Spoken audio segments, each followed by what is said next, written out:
বন্ধুরা, গ্রাফটিং গাছের একটা বড় সমস্যা হচ্ছে রুট স্টক থেকে এই গ্রোথ আসা।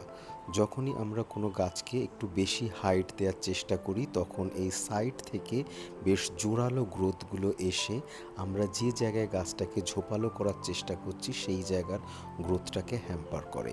সেই জন্যে সবসময় আমাদের এই রুট স্টকের থেকে বের হওয়া এই ছোট ছোট জোরালো ডালগুলোকে ভেঙে দিতে হবে।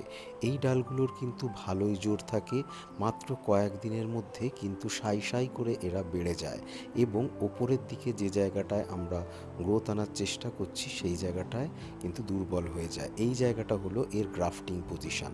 এই গাছটাকে আমি একটু লম্বাটে শেপ বা ছাতার মতো শেপ দেওয়ার চেষ্টা করছিলাম। এই গাছটার হাইট প্রায় 3.5 ফুট হবে। দেখুন, এর ওপরের ঝোপটা ধীরে ধীরে হচ্ছে। আমি যেহেতু সবসময় একই রকম হাইটের গাছ পছন্দ করি না, বিভিন্ন ধরনের হাইটের গাছ ছাদে থাকলে বেশি ভালো লাগে, তার মধ্যে এই ছাতার মতন শেপটা আমার বিশেষ পছন্দ। সেজন্যে এই গাছটাকে এই বিশেষ হাইট দিতে আমার প্রায় 2-2.5 বছর সময় লেগে গেছে। যদিও প্রথম দিকে এই গাছটাকে আমি খুব একটা যত্ন করার সময় পাইনি, এবছর একে একটু যত্ন করছি।